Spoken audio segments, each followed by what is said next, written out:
Ako po si Leo at matagal ko nang gustong ibahagi sa inyo ang isang pangyayaring hanggang ngayon kahit noong 1981 pa nangyari ay dinadala ko pa rin sa isip ko. Nangyari ito sa liblib na bahagi ng Quezon Province sa may dulo ng isang barangay na ang tawag ng mga matatanda ay Sitio Malatpukawa. Walang kuryente noon. Ilaw lang para lang at kung minsan pag sobrang lakas ng hangin mula sa dagat, namamatay pa nga ang apoy. Noong mga panahong iyon, madalas kaming tumambay sa tabing dagat tuwing hapon. Sila Eugene at Carlo, magkababata at parehong sanay lumangoy. Si Andrea naman taga-bayan pero madalas nakikitira sa tiyahin niya sa sitio. At si Sally, pinsan ko, medyo tahimik pero matalas ang pakiramdam, lalo na pagkakaiba sa paligid. Hindi namin alam na may isang nilalang pala doon sa ilalim ng dagat. Isang nilalang na hindi kagaya ng mga naririnig lang sa kwento ng matatanda. Isang nilalang na tunay, isang sirena na ang mga kaliskis ay kumikislap na parang ginto.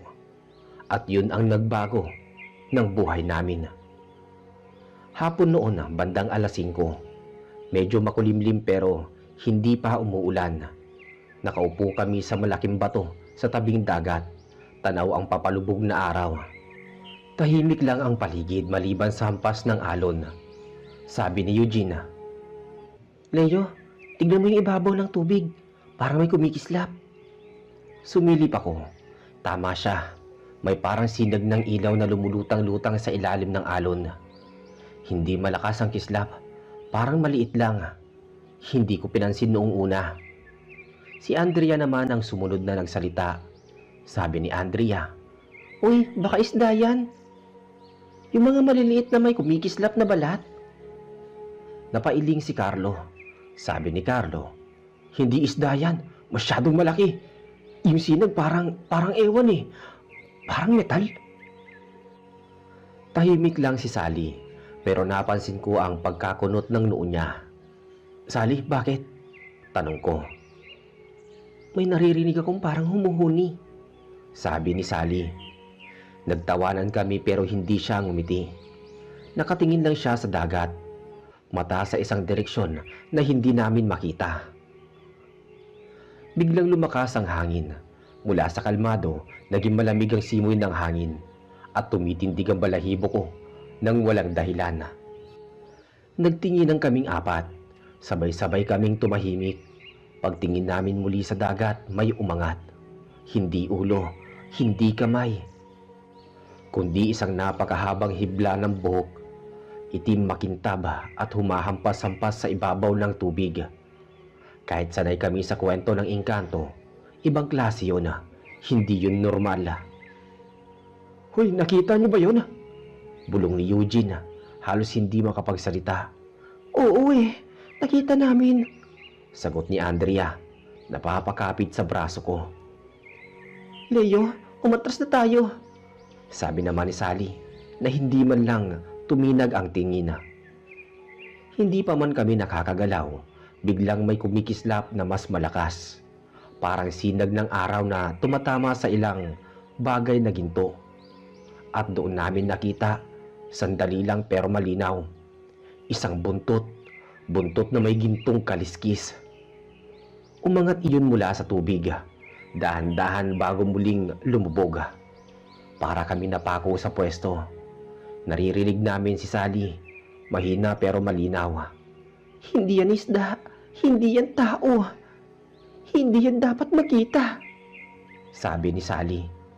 "Baka sirena," bulong ni Andrea, nanginginig ang boses.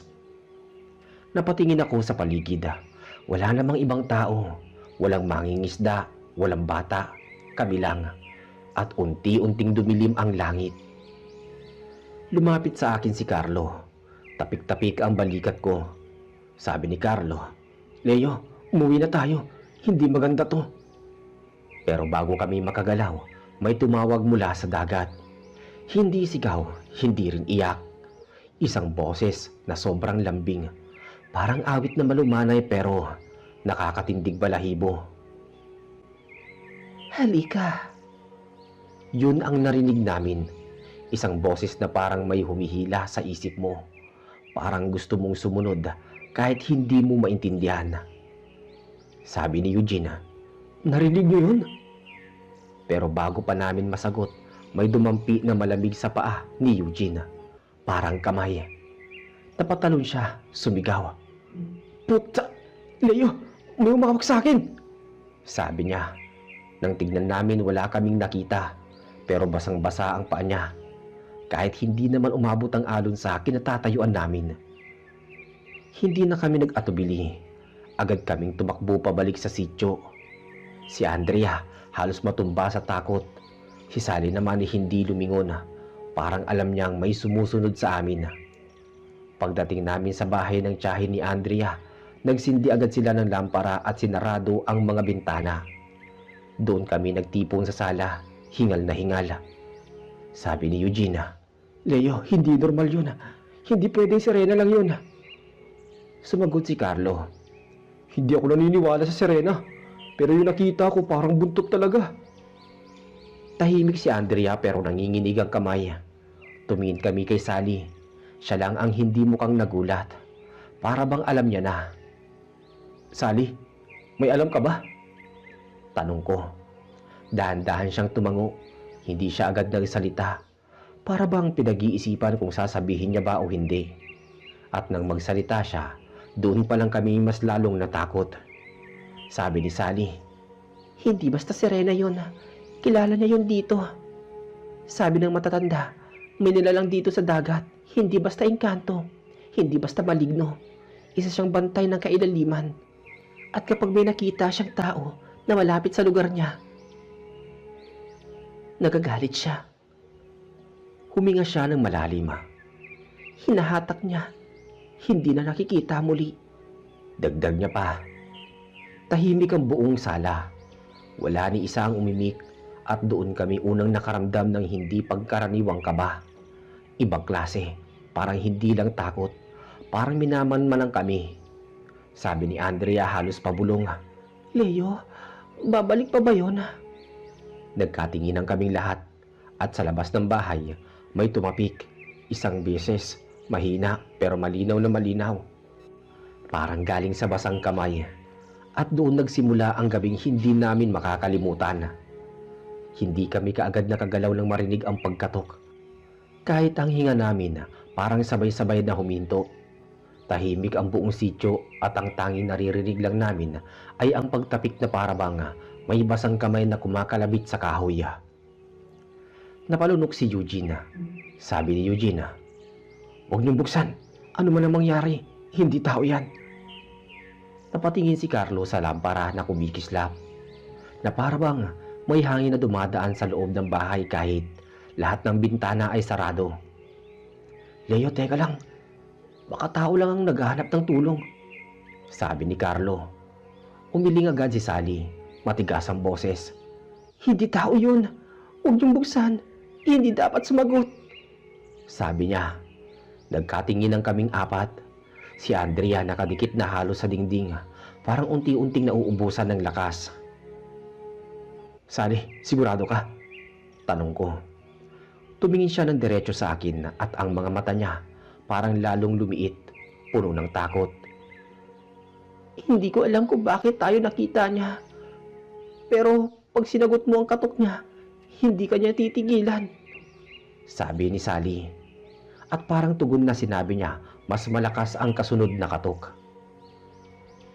Mabilis, mabigat at parang galit. Nakakapit si Andrea sa braso ko noon. "Leo, please, sabihin mong hindi natin bubuksan," sabi ni Andrea. Bago pa ako makasagot, bigla kaming nakarinig ng pagkuskus sa gilid ng bahay. Para bang may humahagod sa kahoy gamit ang isang bagay na matigas o matalima. Napalapit si Eugene sa dingding pero hindi niya hinawakan.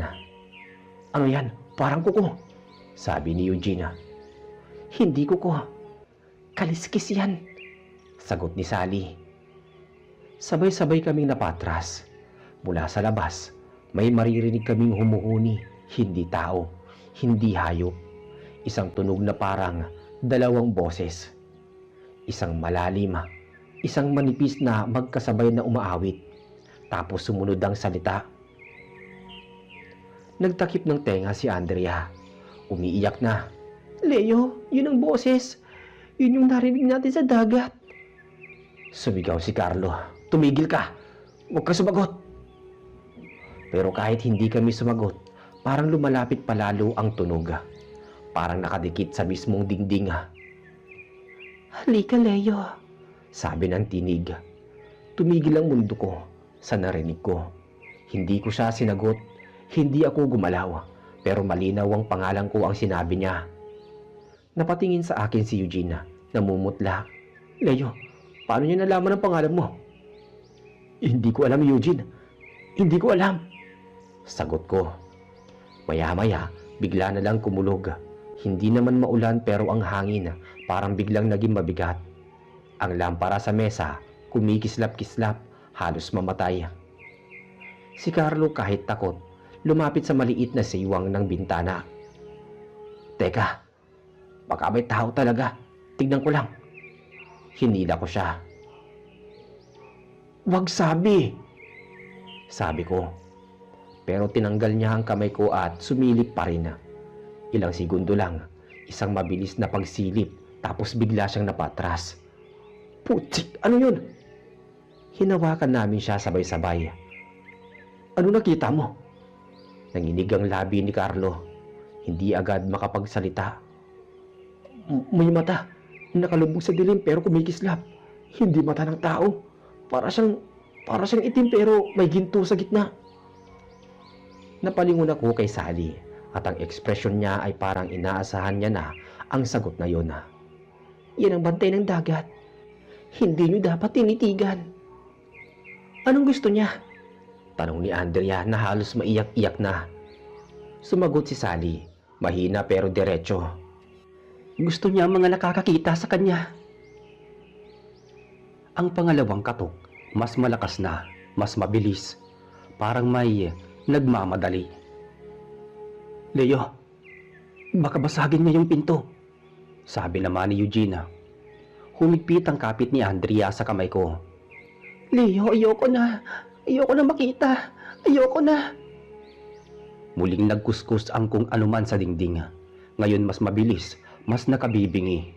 Parang nag-iingkat ng mga kaliskis o mga plate ng metal. Tapos may boses ng babae sa mismong may pinto.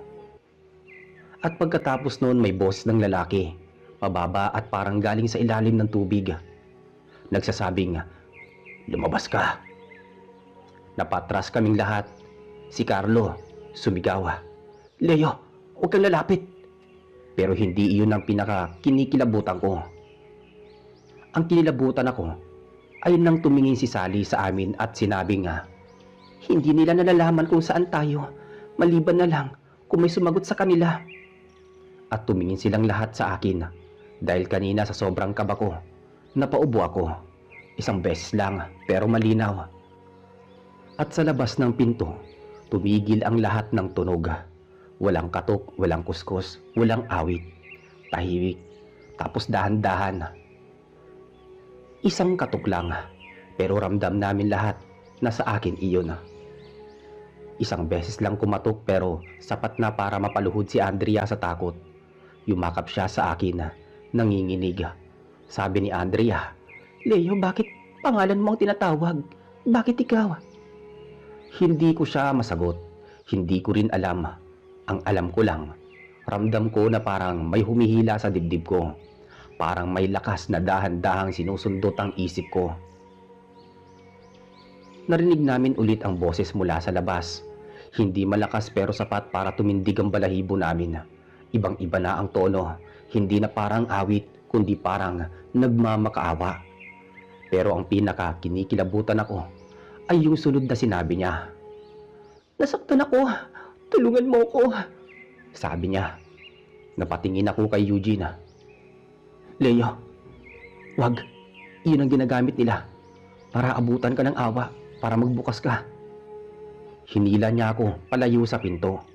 Si Carlo naman, humawak sa balikat ko. Kung lalabas ka, wala ka nang babalikan, sabi ni Carlo. Pero si Sally hindi tumitingin sa amin. Nakatitig siya sa ilalim ng pinto, doon sa maliit na siwang na may kaunting ilaw mula sa lampara. Para siyang may nakikita. "Huwag kayong gagalaw. Huwag kayong lalapit. Nandyan siya, nakadikit sa mismong pinto." At parang tugon sa sinabi niya, may dumampi na anino sa siwang sa ilalim ng pinto. Para bang may humaharang sa liwanag. Pero hindi hugis paa ng tao.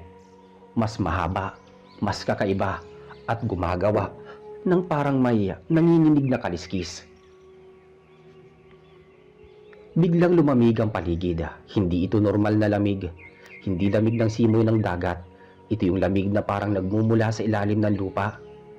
Ang lampara sa mesa halos maubos ang apoy. Tumitipa-tipa ang ilaw, para bang nauubusan ng hangin. "Leo, hindi ko na kaya. Ayoko na dito," sabi naman ni Andrea. Niyakap ko siya pero kahit ako, hindi ko alam kung ano ang dapat gawin. Sa labas, maririnig naming muli ang pagkuskus. Parang umiikot sa paligid ng bahay ang nilalang. Doon namin naramdaman na hindi lang sa pinto siya, kundi sa dingding, sa gilid, sa likod. Halos nararamdaman namin ang bigat ng presensya niya mula sa lahat ng sulok. "Carlo, may bintana. May bintana ba sa likod?" tanong ni Eugene. "Meron, pero may tabla yun eh. Hindi basta mabubuksan." "Pag tinangka niyang buksan yun, ano gagawin natin?" Hindi siya sumagot.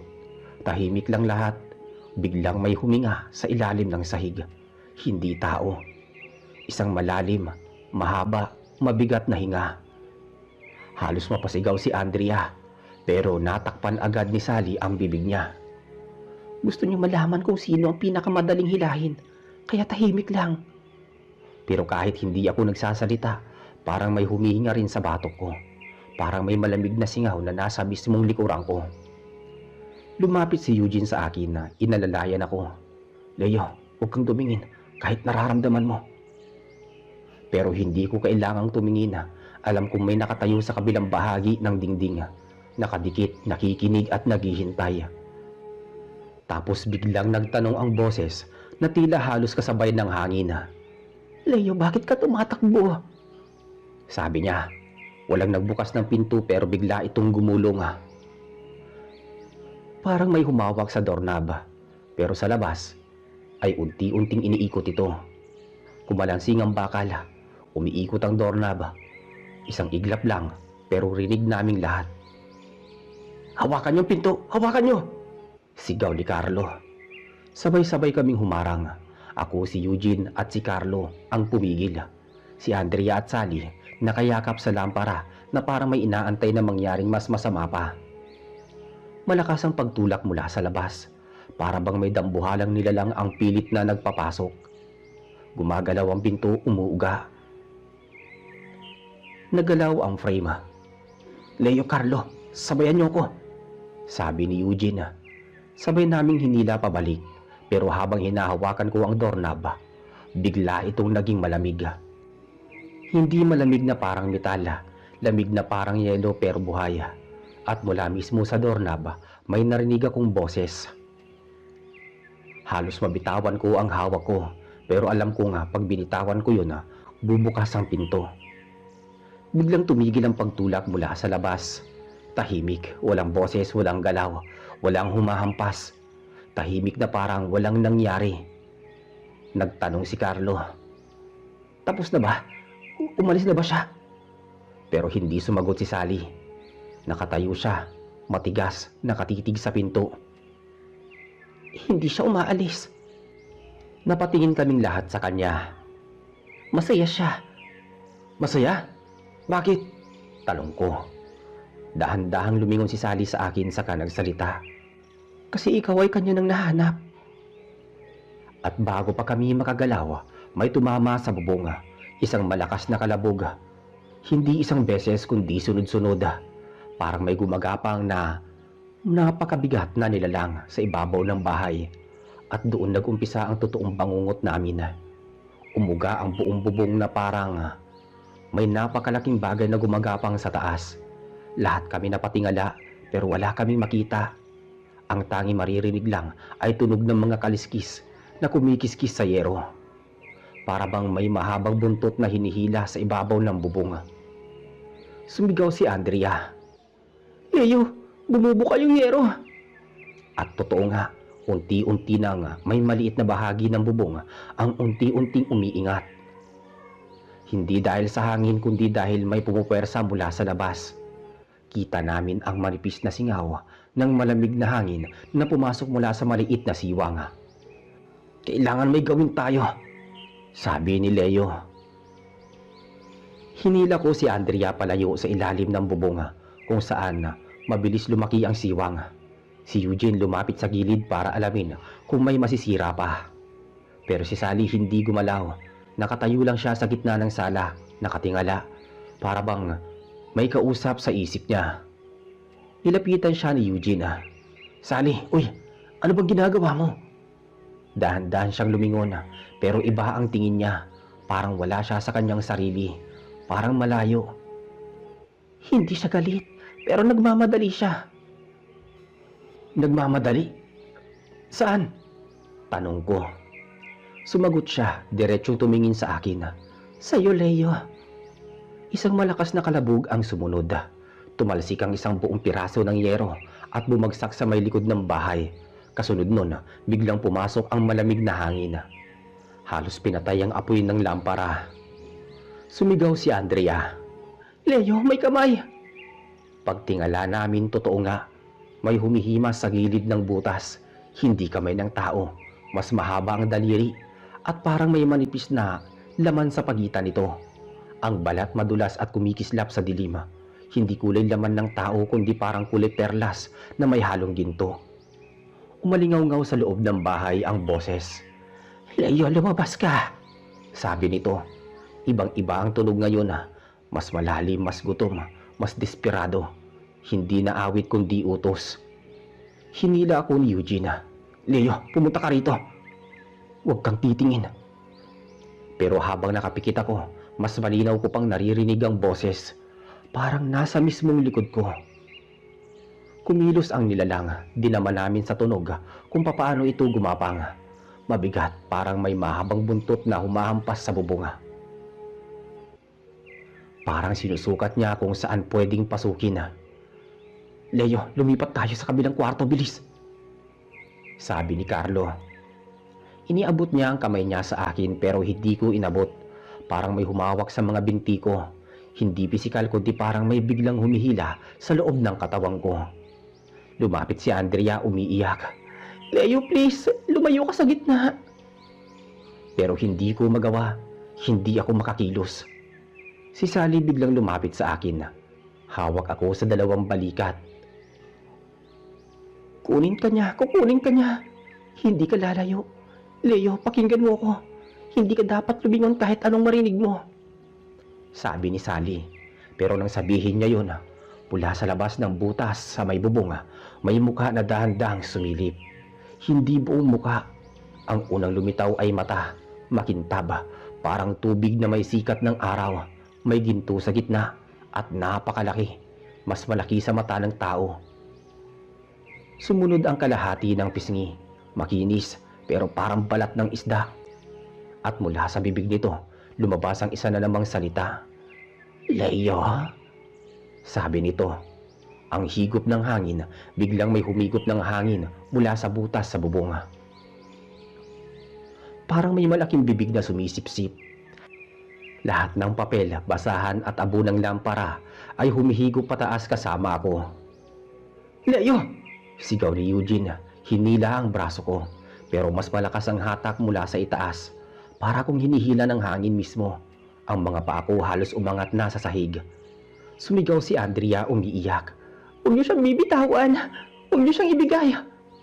Sabay-sabay akong hinawakan ni Carlo at Eugene, pero ramdam nila ang lakas ng paghila sa akin. Ang sahig sa ilalim ng paa ko, halos hindi ko na maramdaman. Mula sa bubong mas malakas ang boses. Sa akin ka na! Pero bago pa tuluyang maangat ang katawan ko, kinuha ni Sally ang lampara at itinapat sa butas. Leo, takpan niyo ang mata niyo! Sigaw niya. Pag-angat ng apoy ng lampara, tumama ang ilaw diretso sa nilalang. Isang malakas na ungol ang narinig namin. Maya-maya nagliyab ang buong paligid ng bubong para bang nasaktan siya at saka siya umatras.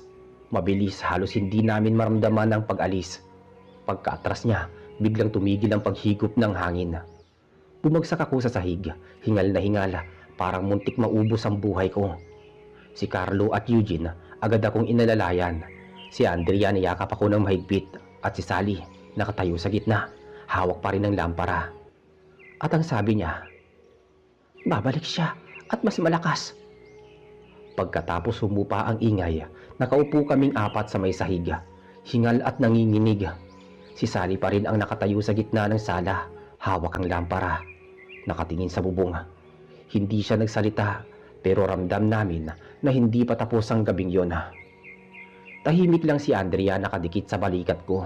Si Carlo at Eugene naman parehong nakatingin sa may bubong, parang nagmamasid kung may susunod pang gagalaw. Bigla napansin namin na may maliit na kaliskis sa sahig, malagkit at kumikislap para silang ginto. Leo, ano to? Parang galing sa buntot niya, ganon? Sabi ni Eugene. Umiling ako.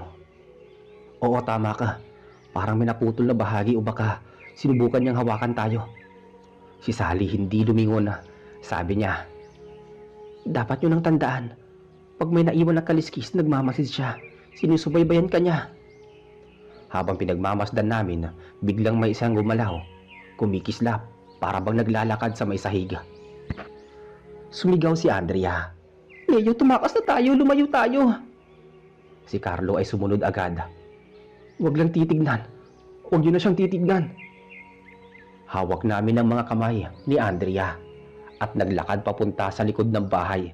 Ngunit kahit lumayo kami, ramdam namin na may humihinga sa likod namin. Mula sa labas, may narinig kaming tunog ng tubig. Parang may humihima sa baybayin, halos kasabay ng hangin. Hindi lang siya sa bubong, lumapit siya sa bahay. Tumakbo kami papunta sa likod, doon sa maliit na kubo ni Andrea. Si Sally hindi sumama, nakatingin lang sa kubo. Sa may tabing dagat, parang may nakikita. Sabi ni Sally, huwag kayo lalayo sa liwanag. Yan lang pwede niyong gawin para manatiling ligtas. Naglakad kami papunta sa tabi ng kubo. Tumigil sa isang maliit na bangina. Kita namin ang dagat sa dilim. Biglang may kumislap sa tubig. Mas malaki kaysa sa nakita namin kanina. Para bang may malaking katawan na umiikot sa ilalim ng tubig. Si Andrea halos mapaiyak. Leo, andito na siya. Si Carlo ay napalingon sa akin. Ano gagawin natin? Si Sally nakatitig sa tubig. Mula sa tubig may umangat na maliit na bahagi ng katawan. Hindi ulo, hindi buntot lang. Isang braso na may kaliskis, kumikislap sa dilim. Sabi ni Eugene, halina kayo, lumayo tayo. Tumalikod kami pero parang may humihila sa akin. Dahan-dahan, ang kamay ko parang tintulak ng lamig. Si Sally ay lumapit, hinawakan ng braso ko. Leo, huwag kang lumingon. Huwag kang lalapit. Kung titignan mo, wala ka na magagawa. Biglang sumabay ang tunog ng tubig sa bawat paghinga namin. Para bang ang dagat mismo ang humihinga. Leo, pakiramdam ko, sinusubaybayan talaga tayo. Tumingin siya sa akin, nanginginig ang labi. Oo, ramdam ko. Ramdam ko ang bawat galaw niya. Si Carlo ay nakatingin sa tubig at saka sumigaw. Leo, tumakbo tayo. Hindi na natin kayang labanan siya. Pero si Sally ay hindi gumalaw. Nakatingin lang siya. Parang may kausap sa ilalim ng tubig. Hindi siya galit pero naghihintay. At kung hindi ka lalapit sa tamang paraan, papasok siya sa buhay mo. Sabi niya. Mula sa tubig, may isang kaliskis na lumutang pataas. Kumikislap sa ilaw ng buwan. Parang tinituro nito ang posisyon namin.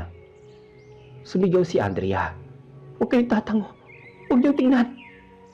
Ngunit ramdam namin na may humihila sa isip ko. Hindi sa katawan. Para akong inaagaw ng isang nilalang. Si Sally naman dahan-dahang lumapit sa akin. Leo, kung gusto mong mabuhay, sundin mo ang sinasabi ko. Huwag kang lalapit sa tubig at huwag kang lalayo sa liwanag. Maya-maya dahan-dahang umangat ang ulo mula sa tubig. Ang mga mata niya malaki. kumikislap ang gintong kaliskis. Ang buntot kumikislap sa ibabaw ng tubig, humahampas sa alon, halos abutin ang gilid ng bangina. "Leo," sabi niya. Narinig ko ang pangalan ko muli, malakas at malinaw. Si Andrea halos maluha. "Leo, huwag kang lilingon." Si Carlo humigpit sa aking braso. "Leo, huwag kang titingin ha." Si Sally dahan-dahang tinaas ang lampara, tinutok sa mata ng nilalang. Si Sally ang tumutok ng lampara sa mata ng nilalang. Ang liwanag ay tumama sa gintong kaliskis, sa buhok at buntot. Parang nasaktan siya, sumigaw ang tunog. Isang ungol mula sa ilalim ng tubig ang narinig namin. "Leo, hawakan mo ang liwanag," sigaw ni Sally. Dahan-dahan lumapit ako sa gilid ng bangina, hawak ang lampara. Ramdam ko ang malamig na hangin, ang humihigpit na presensya ng nilalang. Maya-maya umikot ang tubig, bumangga sa bato, humahampas sa bangina. Ang buntot ay kumikislap, tila sinusubukan akong hilahin sa ilalim. Si Andrea napaupo sa may sahig, nanginginig. "Leo, kaya mo ba?" tanong niya. Si Carlo hawak ang braso ko, nakatingin sa akin. "Leo, huwag kang papatalo." Si Eugene nakayuko, nanginginig din. "Leo, kami, kasama ka." Dahan-dahan nang habang nakatutok ang liwanag sa mata ng nilalang, bumagal ang galaw neto. Parang napipilitan, parang sinusukat kung may kalaban sa harap niya. At bigla, isang malakas na hampas ng buntot sa tubig, parang babalik sa ilalim.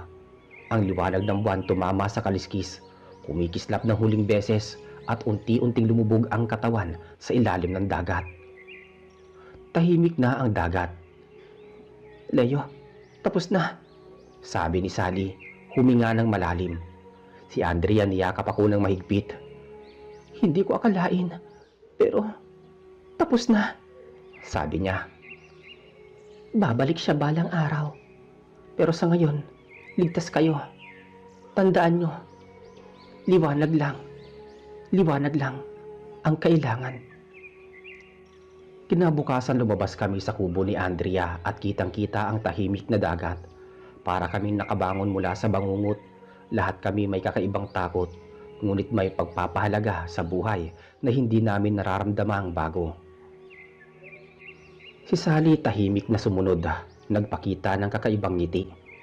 At mula noon, tuwing lalapit kami sa dagat, lagi naming dala ang liwanag. Hindi na namin muling nakita ang sirena na may gintong kaliskis, ngunit ramdam namin ang presensya niya sa bawat alon, sa bawat hampas ng hangin, at sa bawat kumikislap na liwanag sa tubig.